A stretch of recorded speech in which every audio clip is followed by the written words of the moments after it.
On a quelques personnes qualifiées qui ont un petit peu réfléchi à cette thématique aussi, qui vont peut-être interpeller nos différents intervenants.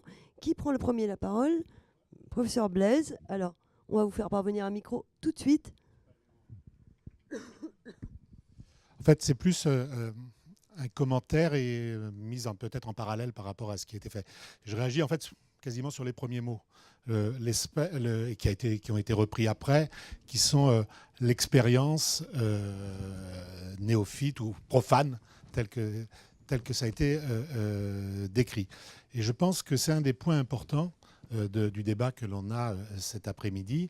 Et alors moi, je m'occupe de greffe de moelle osseuse, enfin, ce qu'on appelle la greffe de moelle osseuse, qui s'occupe de patients qui, au sein de la cancérologie, ce qui peut être appelé, je reprends une classification qui a été prise par les autorités de santé chinoises, qu'ils appellent les maladies catastrophiques, c'est-à-dire où il y a besoin finalement de beaucoup de ressources, beaucoup d'innovations. Alors d'autres pathologies sont dans ce cadre-là, mais au sein de l'hématologie, ça fait partie de ces éléments-là.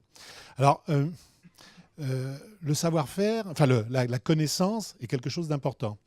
Pendant un bon bout de temps, enfin, et de façon tout à fait importante, notre principale problématique en tant que médecin, c'est de débarrasser les patients de ces maladies que l'on appelle catastrophiques. Puis, in fine, la différence peut-être, enfin, pendant longtemps avec le sida, c'est qu'on peut obtenir une guérison, c'est-à-dire une disparition de la maladie. Et donc, ce qui nous caractérise aussi, c'est les phases de post-cancer. Et c'est toujours une vraie problématique. Alors, tout en travaillant sur comment améliorer les résultats, on a bien sûr s'est posé la question de comment on va survivre au cancer. Et comme, je ne sais pas si Patrick est là, mais comment on survit à la guérison du cancer, qui est aussi quelque chose d'extrêmement important. Donc, il y a une dizaine d'années, on s'est posé la question, en effet, une fois qu'on était content d'avoir guéri la maladie, une fois qu'on avait constaté qu'il n'y avait pas d'effet secondaire majeur, on pouvait dire que tout allait pour le mieux. Alors, avec Dominique, à l'époque, on avait initié beaucoup de choses sur la qualité de vie. Patrice dit qu'en effet, la qualité de vie ne nous apporte pas grand-chose. Enfin, on n'en fait pas grand-chose. Là, je pense que je suis tout à fait d'accord avec lui. Ce que ça a beaucoup apporté, c'est pour les médecins ou les soignants de se dire c'est important la qualité de vie. Et le fait de l'analyser pousse dans ce cadre-là. Donc il y a une dizaine d'années, on s'est tourné vers les personnes qui avaient été greffées, parce que l'une de nos constatations un peu banales, c'est aucun de nous n'avait été greffé. Et le ressenti de ce que l'on pouvait avoir était complètement différent. Et donc on a commencé à avoir des réunions annuelles. On va faire au mois de janvier la 10e réunion annuelle des patients greffés de notre région. On rassemble 200 à 250 personnes, patients et accompagnants qui viennent ici. Et ce n'est pas une réunion médicale. C'est-à-dire on ne va pas parler des traitements, des effets secondaires, sauf s'il y a des questions de ce côté-là. On est plutôt là dans le retour d'expérience. Parlez-nous de ce que vous avez vécu.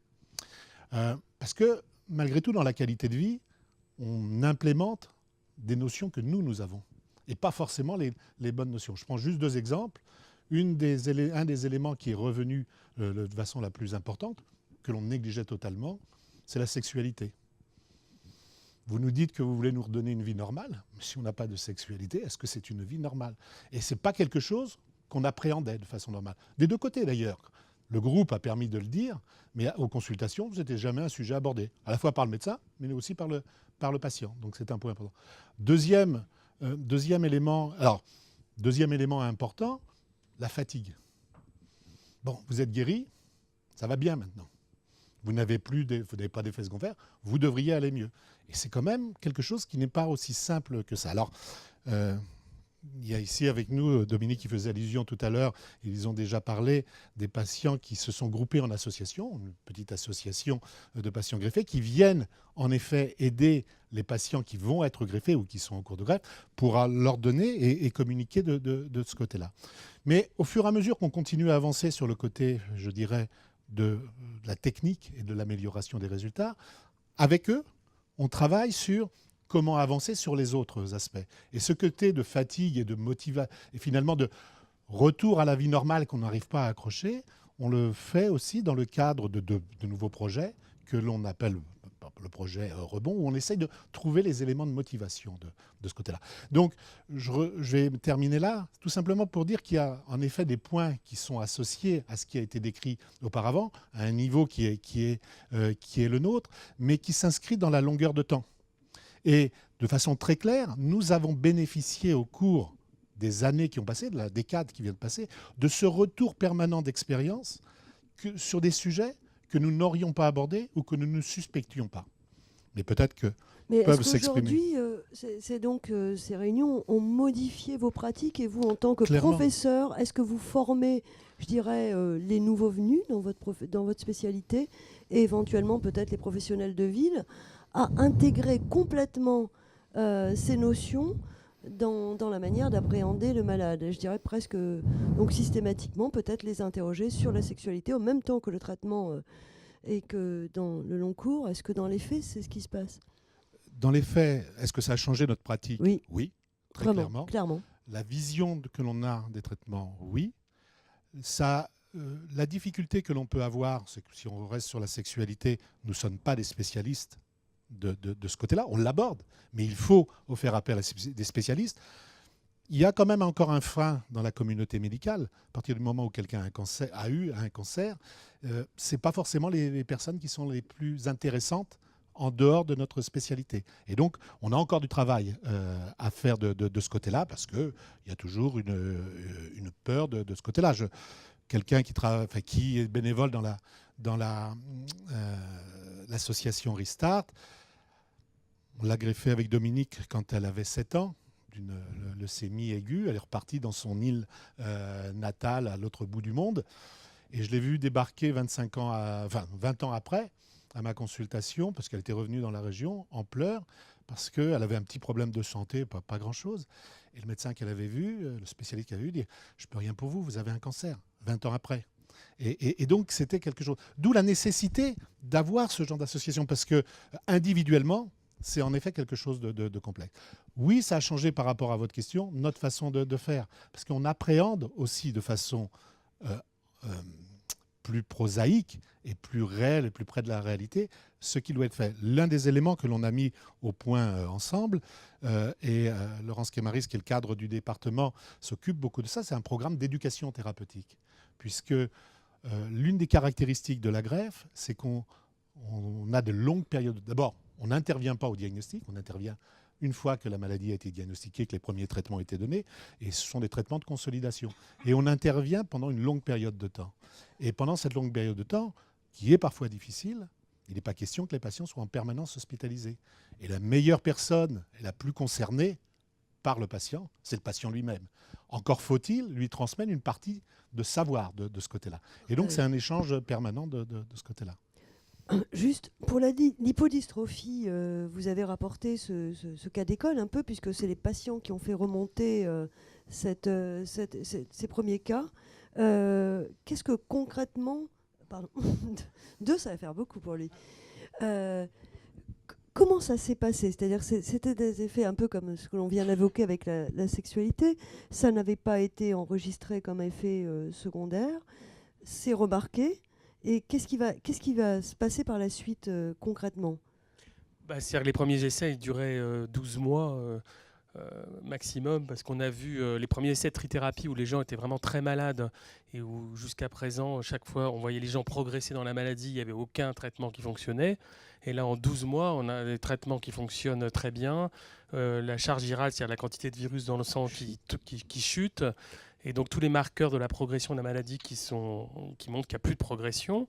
Donc on arrive à rapidement obtenir ces molécules pour tout le monde.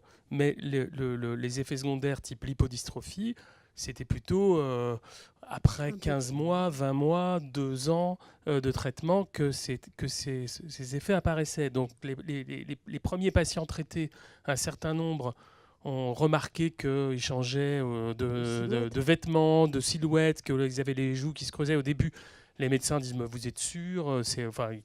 les soignants étaient un peu dubitatifs. Et puis quand ça a été 1 malade, 2 malades, 3 malades, que ça s'est multiplié, ça a été rapporté aussi par les médecins. Mais c'est les patients qui ont alerté les médecins c'est ça qu'ils avaient remarqué, eux, en se regardant à la glace tous les matins. Mais ça n'avait pas été remarqué dans les essais cliniques parce que les essais cliniques étaient trop courts et n'avaient pas pu avoir la période d'observation suffisamment longue pour pouvoir les détecter au sein des essais cliniques. Et le laboratoire a poursuivi d'autres recherches pour essayer de pallier ces effets secondaires. Ça a vraiment... Alors non, les laboratoires, une fois qu'ils avaient les molécules sur le marché, ils s'en fichaient un peu. Alors il y en avait qui les niaient, les effets secondaires. Il y a même eu des chercheurs qui ont montré que telle molécule était très impliquée dans un lipodystrophie, qui ont eu des pressions du laboratoire pour que ces chercheurs soient virés de leur établissement. Ça a été très très violent. Et les travaux ultérieurs, après que les labos aient fait leur travail de SAP, ont montré que ces chercheurs avaient raison. Et donc, on n'a plus prescrit la molécule en question. Et depuis, les molécules ont évolué. Donc, aujourd'hui, c'est quelque chose qu'on voit quasiment plus, la lipodystrophie. Mais il faut savoir que ça a été montré par les patients, confirmé par les médecins, nié par les laboratoires, et que ça a généré aussi beaucoup de mobilisation à travers les associations de malades pour dire il faut trouver des solutions à ça, soit des solutions palliatives, soit des molécules qui ne donnent pas ces effets-là. Merci. Oui, on continue un petit peu le... Oui, je voudrais faire deux remarques sur le problème du médicament et de la gestion du médicament. Bruno Spire vient de le dire, c'est très dur pour les sociétés pharmaceutiques de tenir compte de ce genre de signalement. Parce que pour eux, c'est presque contre nature. Ils défendent leurs produits, ils défendent la pénétration sur le marché, etc. Et par nature, ils sont silencieux. Ou bien ils disent c'était marqué dans la notice. Ce dont tout le monde se fout, c'est pas parce que c'était connu ou prévisible que ce n'est pas gênant. Donc il est très important que les associations de patients aient une écoute du côté des professionnels et du côté de l'État ou des organisations d'État pour que ces signalements soient pris en compte. Et pris en compte comment ? En modifiant les pratiques, en adaptant. Il est frappant de voir que quelques années après, il n'y en a plus. Je voulais faire une remarque sur un point de Mélanie Heard sur l'AFSAPS. Donc l'AFSAPS a brillé pendant des années par sa volonté de faire des consensus, généralement très peu transparents quand même, des consensus entre les industriels. Il n'y avait pas de représentants de patients quand même. Et des positions de consensus permettaient de ne pas prendre de décision. C'est-à-dire, dans le meilleur des cas, l'AFSAPS se prononçait en disant refus de statuer, repousse la décision. Or, en matière de sécurité, ce qui importe, c'est la décision. Et la décision, ça ne se fait pas au consensus. Il y a des points de vue qui sont variés. Alors maintenant, ça s'appelle l'ANSM. C'est transparent. Et il y a plus d'industriels qui votent quand même sur leurs produits. Bon, on peut comprendre que c'est pas... Et il y a des patients qui votent. Bon, Marie Lanta est venue à des réunions, etc. Et en plus, on peut les suivre sur le net. Il se trouve que les patients ne sont pas plus mauvais experts que d'autres. Et que face aux patients, surtout les experts patentés, je dirais, ou qui se sont engagés dans cette démarche, sont attentifs à l'intérêt des patients plutôt qu'à l'intérêt de l'étude. Et ça, c'est un changement très, très important en termes de sécurité. Donc, dans un débat contradictoire, il ne faut pas rechercher forcément le consensus. Il faut que toutes les positions soient exprimées, qu'il y ait éventuellement un vote. Rappelez-vous que ce sont des commissions consultatives et qu'après, il y a une autorité qui prend la décision, mais une décision après un débat éclairé et transparent. Voilà. Mais la recherche du consensus, je crois, est quand même très dangereuse parce que ça se fait vers une espèce de dilution de la responsabilité. Je sais que vous n'y êtes pour rien, mais c'est vrai que c'était la tendance de l'AFSAPS. J'ose espérer que cette page est tournée quand même. Jean-Paul Borg, en tant que directeur de recherche à l'IPC, j'aimerais bien déjà poser la question, comment vous envisagez cette participation active des patients à la recherche telle qu'elle est très avancée dans le domaine du sida et s'amorce beaucoup? En fait, je vais rebondir sur deux éléments qui ont été prononcés par Bruno Spire d'abord et par Dominique Maranenki, qui touchent directement en fait le vécu dans le secteur de la recherche. Alors, je vais parler plutôt de choses qui sont en amont, où d'ailleurs parfois le patient n'est pas directement impliqué, mais qui est toujours de la recherche, pour le patient, ce qu'on appelle la recherche de transfert ou la recherche fondamentale. Bruno Spire disait on peut impliquer le patient ou des personnes qui sont intéressées dans la pathologie jusqu'à un certain point. Et ce certain point, dans le secteur dont je parle, et donc c'est aussi la notion de patient expert, puisque expert, ça veut dire avoir quand même de la connaissance à apporter à un débat, à une décision à prendre. On a dans le cadre du CIRIC de Marseille, donc, qui est donc l'Institut national du cancer a labellisé l'IPC, le centre de recherche associé, mais aussi des équipes de l'assistance publique, comme ce qu'on appelle un CIRIC, qui est à l'image des Comprehensive Cancer Center américains, c'est-à-dire des endroits où on fait la recherche de façon très intégrée. Et donc, on a, au niveau du conseil scientifique, un membre d'une association de patients qui est là pour participer à la stratégie scientifique qui se fait au sein du CIRIC. Donc, l'intégration est extrêmement bonne. Bon, alors évidemment, d'avoir quelqu'un qui est membre d'une association, il y a déjà une expertise qui est là en termes de sémantique, de ce qu'est un essai clinique, etc. Dès que l'on arrive à des choses beaucoup plus pointues, dès qu'il n'y a plus le patient au cœur de la discussion, alors un essai clinique, il y a le patient, évidemment, et donc le ressenti du patient, le type de questionnement, les 10 scanners, etc. Là, on peut avoir une réaction, y compris du patient, entre guillemets, profane. Ce qui est moins le cas lorsqu'on entre un peu plus dans une recherche, je dirais, moléculaire. Et c'est a priori ce que devait avancer Bruno Spire. On peut aller jusqu'à un certain degré de connaissance, sauf exception, d'arriver à une certaine limite qui devient très compliquée. Alors, dans le cas du HIV, on peut simplifier. Je dis, la maladie est compliquée, mais enfin, on simplifie parce qu'il y a un agent. On a une unique cause, disons, alors que on l'a dit, dans le cas du cancer, c'est multiple. Il y a plein de questions en amont auxquelles on ne peut pas répondre, d'où ça vient, etc. Et donc, l'entrée dans un débat patient-chercheur de laboratoire, disons, est quand même très compliquée.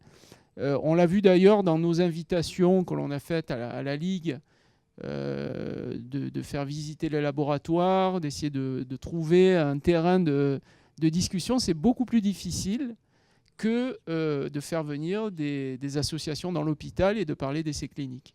On va vous faire réagir tous les deux. Bruno Spire, vous disiez, c'est pas ça qu'on a parlé des... Rentrer dans un exemple très concret, la première recherche communautaire qui a été menée vraiment en partenariat entre la NRS et l'association AIDE, c'était sur le dépistage. Le dépistage était, au moment où cette recherche a été faite, il n'y avait que les médecins qui avaient le droit de dépister en France. Or, quand on allait voir les médecins, notamment les homosexuels masculins qui prenaient des risques, quand ils allaient voir un médecin dans un centre de dépistage, qui se faisait dépister, on lui disait « Bon, c'est bien, t'es négatif, mais il faut le rester, mets une capote ». Il revenait 3 mois d'après parce qu'il n'avait pas mis une capote. Et il se faisait engueuler. Et du coup, il disait « Je ne veux plus me dépister ». Et donc, ce qui est pas bien de ne pas se dépister, parce que ça veut dire que ça ne va pas changer son comportement, et en plus, il ne sera pas dépisté. S'il est infecté, il risque de transmettre. Donc, les gens sont venus à aide, notamment ces homosexuels-là, en disant « Nous, on voudrait se faire dépister par des pairs non médecins qui ne soient pas dans le jugement. » Sauf que c'était interdit par la législation. Donc, qu'est-ce qu'on a fait ? On a fait une recherche pour comparer le dépistage classique médical avec le dépistage non médicalisé. Et cette recherche a été menée donc, entre une équipe de chercheurs et l'équipe de aide. C'est l'équipe de aide, le public concerné faisait le dépistage rapide avec l'accompagnement, l'écoute des gens qui venaient se faire dépister, en le faisant de façon profane avec le test au bout du doigt, alors que le dépistage médicalisé était sans changer. On allait dans un CDAG, on faisait un test avec une prise de sang.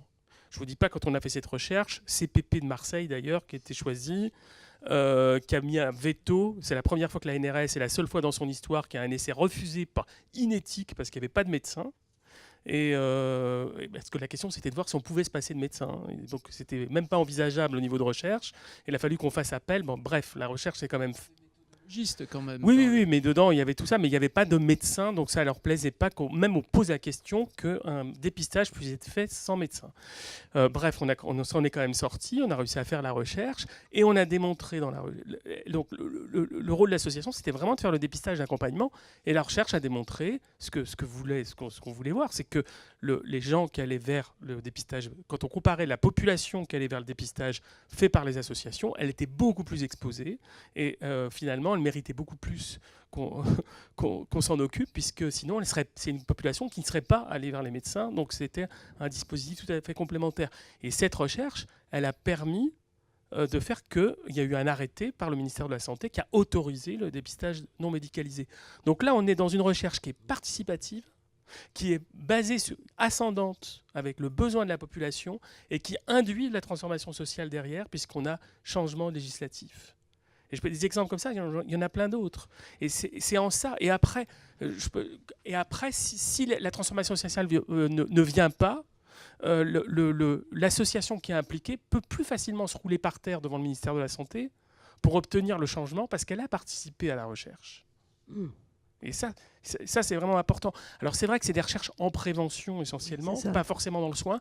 Dans le soin, on a des exemples, mais qui sont souvent des recherches plutôt, je dirais, type sciences humaines et sociales. Par exemple, il y a une recherche menée en collaboration avec une unité d'épidémiologie et l'association sur la question des effets secondaires ressentis par les femmes, puisque beaucoup de ce qui est remonté du terrain, c'est que les femmes ont des effets secondaires plus fréquents, différents, et qu'on ne s'en intéresse pas assez. Et donc, il y a eu ce besoin des femmes qui venaient dans l'association infectées par le VIH en disant « vous vous intéressez pas aux femmes, il faut qu'il y ait plus de connaissances sur les effets secondaires des femmes ». Et une recherche descriptive avec des questionnaires qui ont été posés et administrés par des enquêteurs associatifs de l'association pour avoir des données là-dessus. Oui, en fait, on comprend bien que c'est des recherches complémentaires sur des axes qui ne sont pas nécessairement envisagés par les chercheurs cliniciens purs. Vous parliez de moléculaire. De recherche oui, qui est très en amont, très en amont, et qui là sont beaucoup plus, l'évidence moins incarnées, disons, et donc plus difficilement accessibles aux patients, et qui créent une incompréhension, en tout cas une difficulté à simplifier.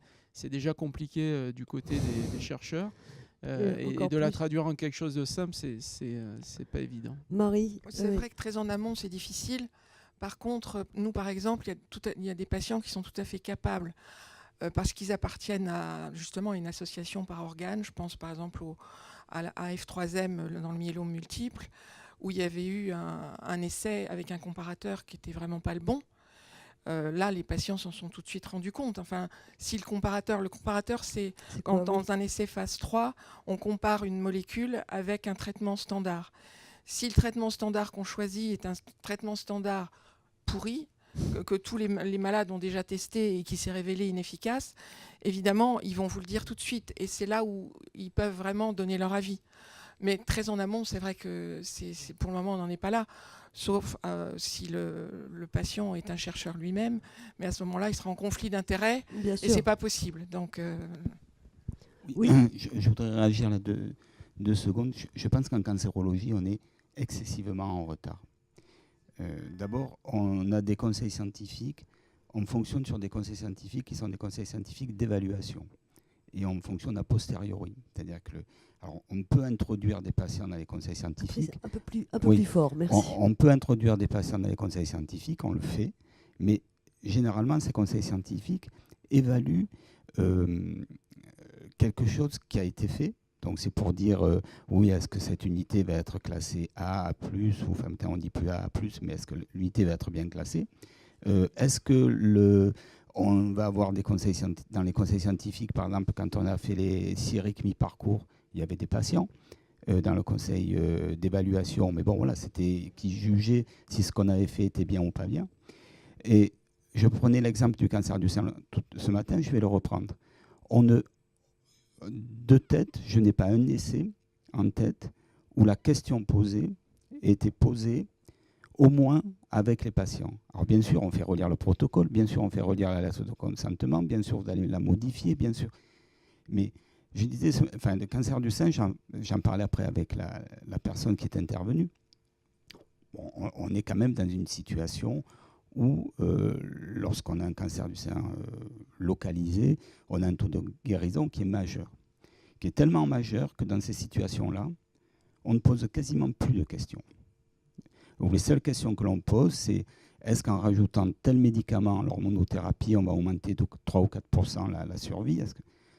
Il y a peut-être plein de questions à poser qui viennent de l'expérience des patients. Et ces questions-là, on en rêve. Et on aimerait qu'il y ait des recherches là-dessus. Il y a probablement plein de questions à poser qui viennent de l'expérience des patients, mais il n'y a aucun lieu où cette expression peut se faire. Et aucun. On parlait ce matin de l'hormonothérapie homme-femme, d'ailleurs. Avec 30% d'abandon, personne ne se pose la question pourquoi certaines patientes ne le supportent pas ou certains patients supportent très mal. On n'aide absolument pas à prendre en charge ces effets indésirables.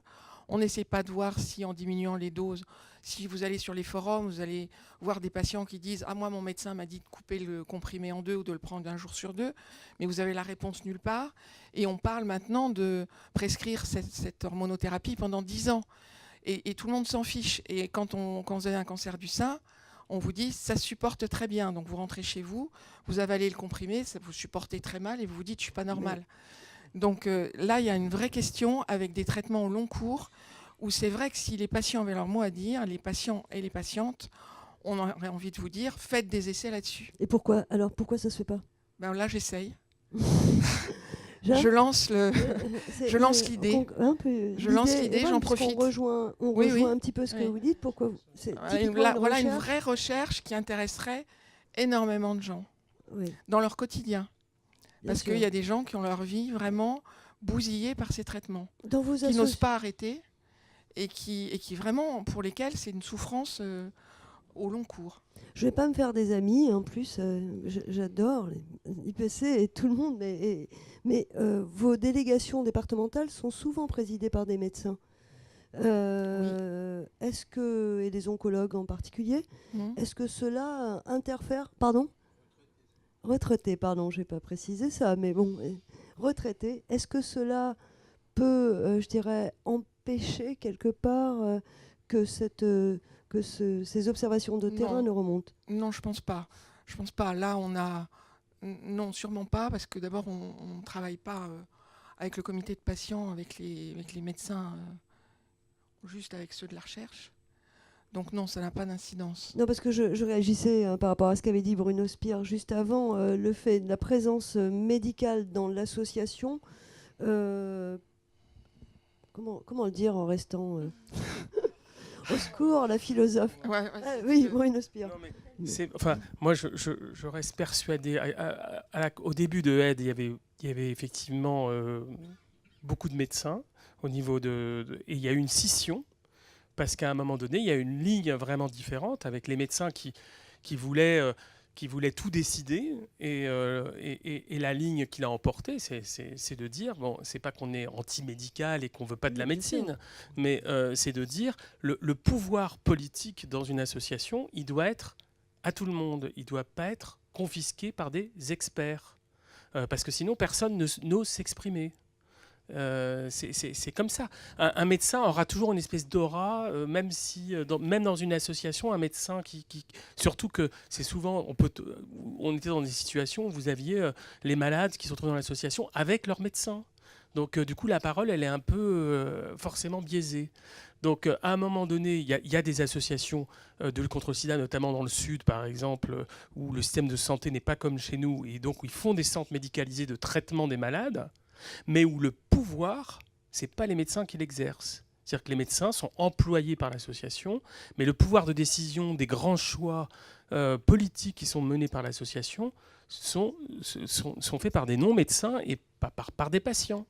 Et c'est pas du tout la même chose. Et je crois qu'il faut... Alors, moi, c'est facile de le dire. Moi, je suis médecin de formation. Moi, je n'ai jamais exercé la médecine, hein. Donc, c'est plus facile. J'étais quand même relativement à l'aise par rapport à ça. Mais chaque fois qu'on a fait des événements, on mobilise les patients. Nous, on a appelé l'université des patients.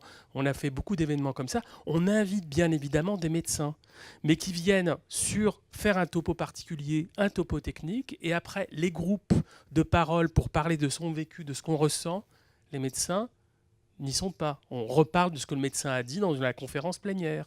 Mais les médecins n'y sont pas. Sinon, la parole ne sera plus libre. Et je crois que c'est vraiment important de prendre conscience de ça.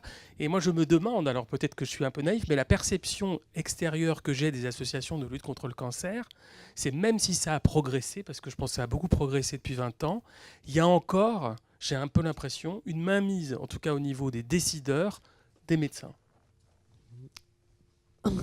Mais je me trompe peut-être. Oui. Oui. Et après, on va faire. J'ai un pronostic vital engagé. Je suis candidat à un essai clinique, mais un des critères d'inclusion m'exclut. Et pourtant, j'attendais d'être sauvé par cet essai clinique. Et donc ça, c'est une question qui a été posée par Ed, qui appelle cela l'accès compensationnel. Où est-ce qu'on en est ? De façon générale, enfin, il y a le système justement des autorisations temporaires d'utilisation pour un médicament qui existe et qui permet d'avoir accès pour les personnes qui auraient besoin de la molécule et qui ne peuvent pas rentrer pour X raisons dans l'essai clinique. Et ce système existe, mais je pense... Alors, je pars sous le contrôle de Dominique, doit mieux savoir ça que moi, mais qu'il faut quand même que le laboratoire donne son accord pour que cette molécule soit disponible dans le cadre d'une autorisation temporaire d'utilisation. Oui, je vais répondre sur ce point, mais juste avant quand même, Marie Lanta, tu l'as souligné, il y a eu un grand bouleversement sociétal en 1995 au moment des États généraux du cancer. Je me rappelle les termes de Claire Compagnon à l'époque, c'est les patients ont pris la parole, on ne pourra plus la leur enlever. Et c'est là-dessus qu'on a brodé d'ailleurs. C'est un peu comme le mouvement du sida, c'est-à-dire que quand les usagers prennent la parole et la tiennent, les pouvoirs publics suivent le mouvement. Et si tu te rappelles, j'étais là dans cette séance, Édouard Couty venait juste de passer, puis il est revenu 3 fois, et il a fini par ramener le ministre l'après-midi en disant il se passe un truc. C'est que, donc il faut être conscient de ces mouvements, parce que ça c'est une des bases de la démocratie, et toutes les associations autour du sida ont rappelé quand même à l'ordre en permanence, en disant on est là, on n'est pas idiot, on a des besoins, il faut quand même nous écouter. Et c'est vrai que sur le cancer, la conséquence quand même des États généraux, ça a été qu'un jour, un président de la République a dit « je vais faire un plan cancer et je vais créer un Institut national du cancer ». J'ai milité aussi pour qu'il y ait un Institut national du cancer en référence à la NRS. Parce qu'il faut aussi que l'État prenne ses responsabilités, quitte à se faire un peu siffler. Bon, ça fait partie du jeu. Et ce qui n'est pas très tendance dans notre pays, en disant tout est dans tout, de toute façon la Direction générale de la santé prône la santé globale et tout ira bien. Donc il est important que les mouvements de patients gardent quand même cette pression et que l'État soit aussi engagé sur des actions précises qui correspondent à des besoins particuliers. Voilà, et donc c'est peut-être à recreuser ou à réinventer sur le cancer. Sur le problème d'accès à l'innovation ou d'accès aux médicaments, on dit que notre pays est un des meilleurs pays en termes d'accès à l'innovation, notamment grâce au système des ATU. C'est vrai et c'est faux. C'est vrai parce qu'on donne généreusement des ATU, avant que le médicament soit commercialisé, si ça peut rendre service à un patient, l'agence examine. Non, je sais. Non, mais il se trouve que j'y ai un peu veillé quand même parce que adorer les ATU individuels, c'est-à-dire donner individuellement à un patient l'autorisation d'avoir un médicament. Ce qui fait que l'industriel ne prenait aucune responsabilité ni aucun engagement sur la fourniture d'un patient. Or, quand on a un sida ou un cancer qui a HER2 positif, la question, c'est pas est-ce qu'on va traiter un patient, c'est est-ce qu'on va tenter de donner accès à la totalité des patients. Donc, on a créé les ATU de cohorte. Et l'État français était particulièrement généreux, puisqu'au début, quand même, ça laissait supposer que les industriels allaient fournir le produit gracieusement. À l'heure actuelle, maintenant, la règle, c'est ils le vendent. Avant même d'avoir une autorisation de commercialisation, et ça peut durer très longtemps. Donc c'est un bon système, mais qui, comme tous les systèmes, a toujours des dérives qui sont possibles et qui méritent d'être revues. Donc, en termes anglo-saxons, ça s'appelle accès compassionnel. Et les firmes ont des obligations d'avoir des programmes compassionnels pour donner accès équitable aux patients qui ne peuvent pas payer et qui ne peuvent pas être soignés dans des établissements où ces médicaments sont accessibles dans le cadre d'essais cliniques. Il faudra qu'on y réfléchisse en France, car ça a été souligné ce matin. Il y a quand même encore des inégalités d'accès aux essais cliniques et surtout au bénéfice des essais cliniques, y compris en cancéro, malgré un registre, pour des tas de raisons. Et ça, c'est quand même des sources d'inégalités. Le dernier point, on a souvent parlé d'évaluation. Quand on fait une ATU en cancérologie sur 1000 malades, ça paraît merveilleux. Mais personne n'analyse ces données qui vont éventuellement à la poubelle. Or, c'est un exemple dans lequel on pourrait avoir des données en vie réelle avant même la commercialisation et on peut raisonnablement l'exiger de la firme. C'est toujours pas fait. On peut le présenter en commission à la NSM, mais qui a peine à imposer aux firmes d'en présenter les résultats. Donc on est les champions du monde du début. Hein, on réfléchit au protocole, etc. Et puis après, une fois que c'est parti, on ne veut plus regarder ce qui se passe. Et donc, la vraie démocratie, c'est de suivre et d'accompagner. Et là, il faut que les patients aient aussi je sais que vous l'avez dans l'HIV, cette obsession de suivre la mesure. C'est bien d'autoriser pour les gens HIV+, des traitements d'hépatite, mais c'est important de vérifier 6 mois après comment ça se passe en fait. Est-ce que ça marche ou ça ne marche pas? C'est ce que vous avez fait. Ah oui. Dominique Jean, Dominique Jean, directrice de recherche clinique à l'IPC. Oui, bonjour. Donc moi, je vais rebondir d'abord sur l'activité de Marie Lanta, parce qu'à partir du moment où le comité patient de la Ligue a été créé, on a été une des premières structures à déposer nos projets institutionnels à l'expertise du comité patient.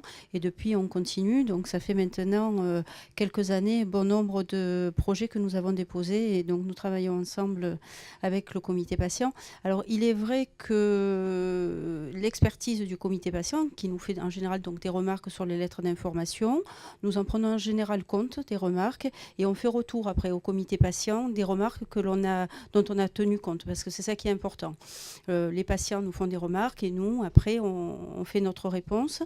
Alors c'est vrai que nous, on n'a pas de frein parce que c'est dans notre histoire, mais après, il y a le CPP qui intervient. Donc, le CPP intervient et lui aussi expertise la lettre d'information et consentement.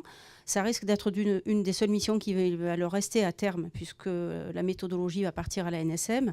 Donc, c'est vrai, ça fait un peu une dualité entre les deux structures. Une qui est consultative parce que ça a été mis dans le plan cancer et que nous, on le fait, et l'autre qui est de toute façon obligatoire.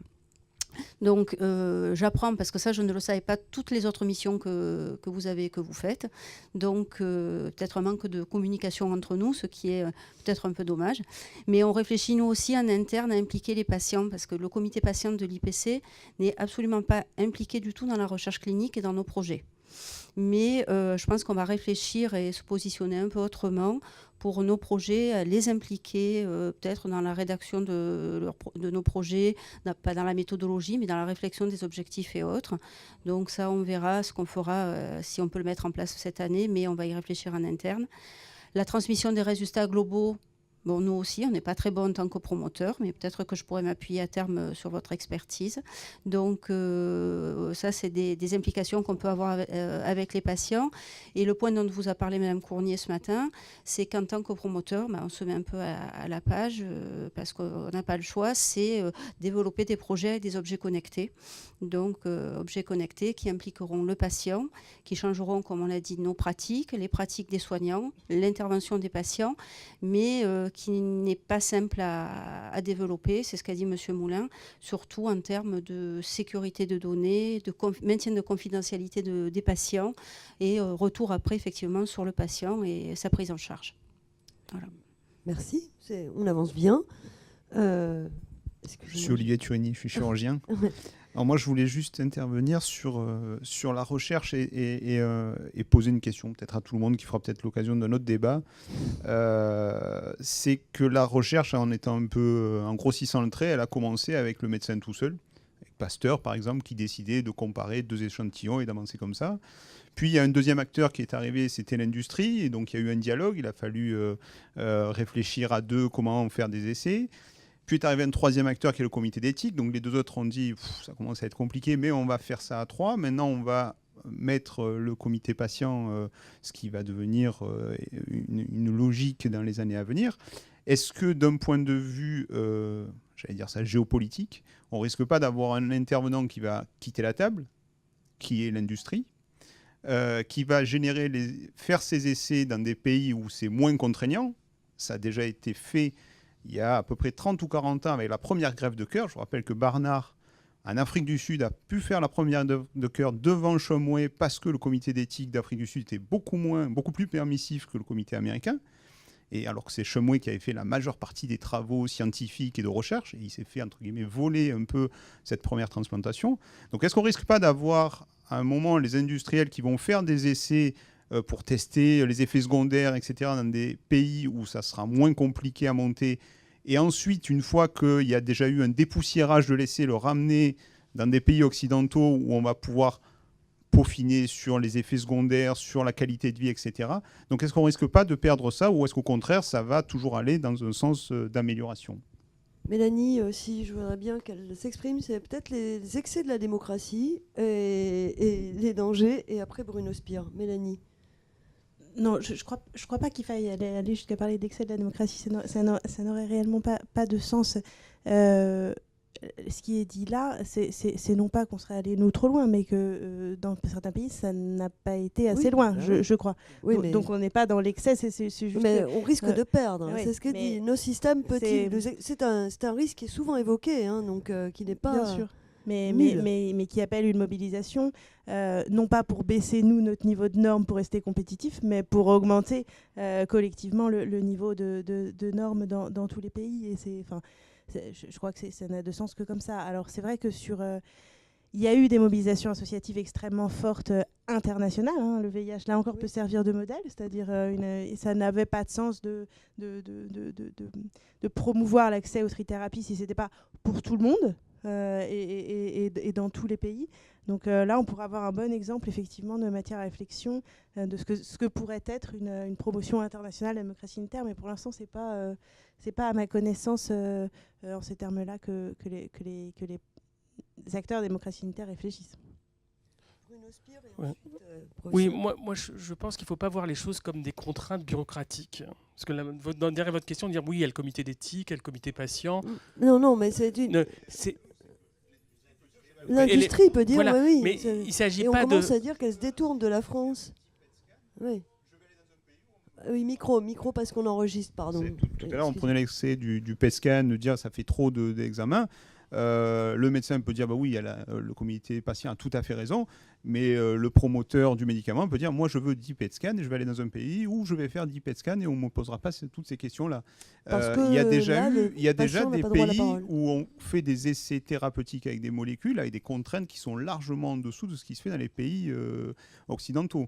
Donc c'est pas un risque, c'est juste un déplacement de certains types d'essais, et que, par exemple, dans les pays occidentaux, on aura des essais qui sont plus tournés qualité de vie, effets secondaires indésirables des traitements, plus que vers l'efficacité, par exemple.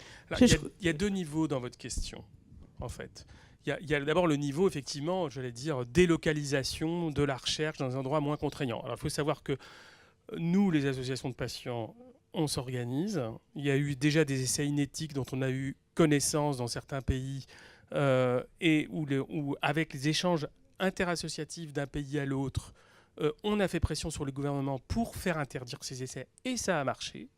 Donc dans le VIH, on est suffisamment mobilisé au niveau international pour se bouger pour que si jamais ça se produisait et si jamais ça arrive à nos oreilles, et on a parfois des grandes oreilles, on arrive à empêcher ce genre de choses. Et la mobilisation dans le domaine du VIH est internationale. Il y a un gros secteur international à aide qui est là justement pour aider à faire que le niveau de mobilisation il soit égal dans tous les pays concernés par le VIH. Puis il y a un deuxième niveau de votre question, un deuxième niveau, je dirais, dans votre question, qui est le fait que je pense que c'est pas forcément en histoire de comité, c'est aussi, je pense que ce travail avec les patients ou les représentants de patients, c'est une culture. C'est une culture qui ne va pas simplement au-delà de on saisit tel comité ou tel autre comité. C'est de travailler ensemble, c'est de faire que ça fait partie de la routine. Et que quand on pense à un essai clinique, on pense à une intervention, eh bien on peut décrocher, comme on va décrocher son téléphone à un collègue pour dire qu'est-ce que tu en penses, on peut aussi décrocher son téléphone vers une association avec qui on a l'habitude de travailler avant même qu'on se réunisse formellement pour évaluer, pour le mettre dans un comité d'éthique. C'est ce travail de lien pour considérer que les associations de malades font partie du paysage comme n'importe quel autre collègue. Et c'est ça qu'il faut arriver à faire. Alors qu'avec l'industrie, c'est différent parce qu'ils sont dans le secret. De toute façon, avec l'industrie, ce ne sera jamais simple avec personne. Parce qu'eux, ils sont dans la culture de l'opacité, ils font tout dans leur coin, et c'est toujours en tension, et c'est toujours compliqué, parce que le but n'est pas le même. Comme le but de l'industrie, c'est d'abord de faire de l'argent. Alors que le but des associations et des médecins, des chercheurs, c'est dans l'intérêt public. Donc je pense qu'il faut quand même faire la différence. Mélanie, vous voulez compléter cette réponse et ensuite... Je pense que le changement des représentations de l'implication des patients vu comme bureaucratie vers vu comme facteur de qualité, il est largement engagé.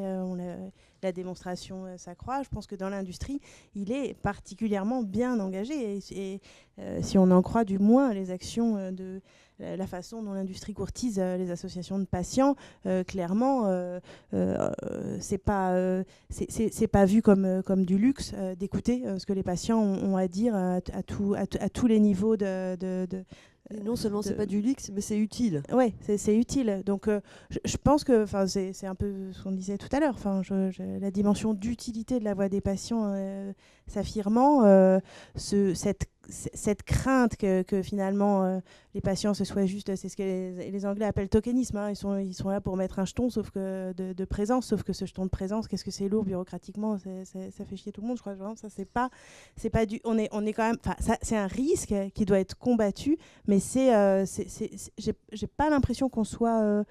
Le risque, c'est que ce soit effectivement une contrainte bureaucratique, mais j'ai pas l'impression qu'on soit en risque que l'industrie ou d'autres acteurs ne perçoivent pas l'utilité de la chose. Patrice Viens et puis Dominique Maranaki, tu peux le garder. Moi, je voudrais rebondir sur deux choses. Mais je ne voulais pas parler de ça, mais juste ce que vous avez dit, là, ça m'érisse un petit peu les cheveux sur la tête. Je n'en ai plus beaucoup, heureusement. Je ne sais pas qui vous regardez. Madame, Mélanie. Oui, madame ou mademoiselle, je ne sais pas.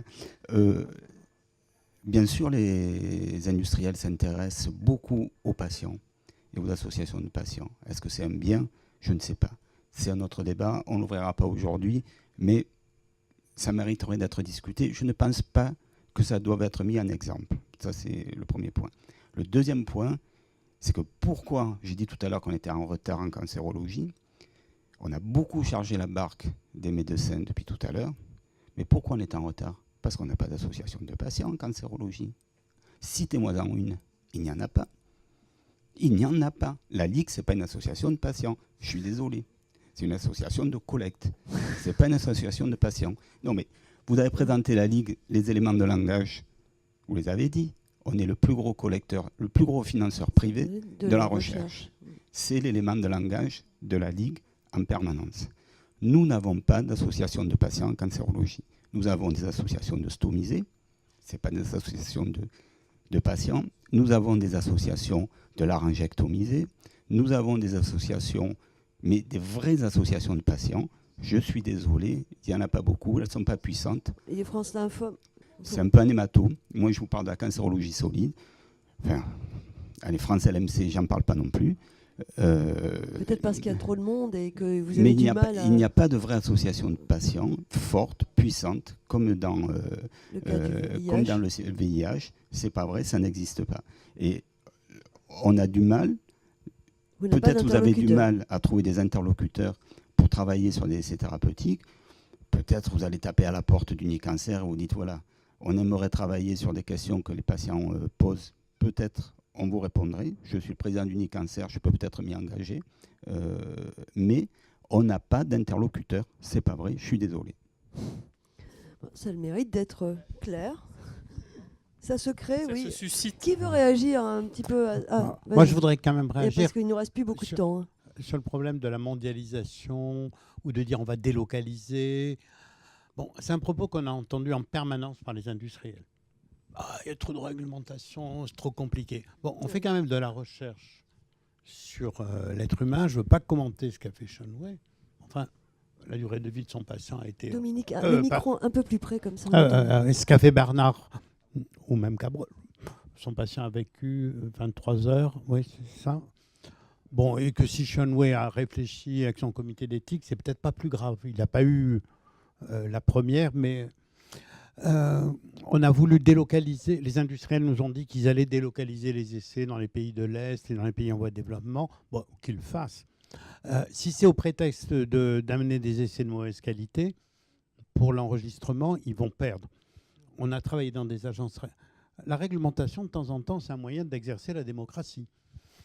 Si des essais s'il y a un essai de mauvaise qualité qui est fourni par un industriel avec des données fausses, c'est la totalité des produits de cet industriel qui peut être remis en question et qui sera remis en question. Voilà. Et donc, notre idée, c'est plutôt de tirer par le haut pour des raisons à la fois morales, comme ça a été dit, mais aussi des raisons très pragmatiques et très utilitaires.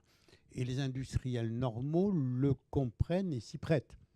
Parce que commercialiser des mauvais médicaments dans de mauvaises indications ou des mauvais dispositifs, ou soutenir des approches chirurgicales qui finalement ne sont pas reproductibles, ça peut être très grave en termes de conséquences et de sanctions. Donc on est dans des systèmes qui sont de plus en plus ouverts. Et ça, je voulais, c'est un peu l'obsession de la transparence, mais elle est au niveau mondial. Et je trouve qu'HIV nous a donné beaucoup de leçons. Et y compris au niveau de l'obligation de traiter le monde entier des personnes malades. Alors dans le cancer, on n'y est pas. Ah non, pas du tout. On n'y est pas parce que on n'est pas poussé par des associations, c'est vrai. On a des traitements curatifs qu'on pourrait prendre sur la rive sud de la Méditerranée. Prendre un comprimé, c'est accessible à tous les systèmes de santé. Et HIV l'a démontré. Et on ne le fait pas. Alors, parmi ces raisons, il y a le fait que les organisations mondiales ne sont pas encore tout à fait sensibles au fait que tous les êtres humains ont droit à être traités lorsqu'ils ont une maladie qui est curable. Si on est arrivé à financer les traitements du sida, on doit pouvoir financer les traitements du cancer juste de la même façon. La seule nuance que je voudrais faire, c'est... Et Dieu sait que ce n'est pas contre les maladies infectieuses, c'est que pour l'instant, au niveau mondial, on se protège volontiers des maladies infectieuses des autres pour pas qu'ils viennent nous contaminer. Ouais. Et là, les organisations mondiales sont prêtes à miser. Par contre, si la maladie n'est pas contagieuse, il y a moins d'investissement. Et ça doit être une nouvelle réflexion. Et j'aimerais bien que les grandes organisations de patients ou humanitaires se penchent sur ce problème parce que c'est des morts qui sont quand même dont on pourrait se passer. Ouais, tout à fait évitable. Okay. Marie, je t'ai coupé la parole. Non, je voulais dire la même chose. Je voulais dire qu'effectivement, il y a des morts par cancer pas loin de notre pays qui seraient évitables à moindre coût. Très bien. Bon, oui, Mélanie, un complément? Une petite conclusion, Bruno. Il avait cette interpellation de Patrice Viens, peut-être un petit peu violente, mais qui dit on n'a pas d'interlocuteur, mais enfin qui a le mérite de poser le problème. Est-ce que ça joue probablement dans cette difficile intégration des patients dans la recherche notamment? Moi, je crois que ce que dit Patrick Bien, c'est très important. Ça veut dire qu'il faut la susciter, il faut l'encourager, il faut la soutenir. Et il faut aussi que dans les plans de l'État, on soutienne les mouvements citoyens de malades. Indépendamment, la Ligue contre le cancer, elle fait un travail remarquable, notamment en termes de reversement, etc. Mais c'est aussi autre chose. Nous, je donne un exemple. En Guyane, où aide n'était plus pendant longtemps, les médecins nous ont dit, vous ne serez jamais capable en Guyane, dans le contexte, de faire une mobilisation. Ça ne va jamais marcher. Ce n'est pas possible chez nous, il n'y a pas de mouvement de patients. Qu'est-ce qu'on a fait? On a payé une personne séropositive en lui garantissant un salaire à vie et en lui disant, tu vas dire partout que tu es séropositive, que tu es malade, pour mobiliser autour de toi des gens qui sont seuls et qui vont se mobiliser autour de toi. Et ça a fonctionné. Et depuis, il y a une délégation extrêmement active avec une mobilisation de malades, de proches et tout autour, avec cette personne-là qui a libéré la parole et qui s'est rendue visible. Et ce qu'il faut, c'est rendre visible les malades, mais d'un point de vue, pas simplement d'un point de vue individuel. Parce que là, je trouve qu'on parle beaucoup d'individus, de témoignages individuels, mais il faut rendre quelque chose de collectif pour que derrière une mobilisation. Et ça s'encourage, et y compris si ça veut dire qu'il faut que les gens ils soient salariés pour ça. Donc il faut des subventions, donc il faut vraiment un soutien. Et c'est à l'État de se rendre compte aussi qu'on gagnera s'il y a une mobilisation de la société civile et que ça fait partie des choses à financer. Et ce n'est pas simplement une petite décoration en plus. Merci infiniment pour cette deuxième partie passionnante. On va applaudir les trois intervenants.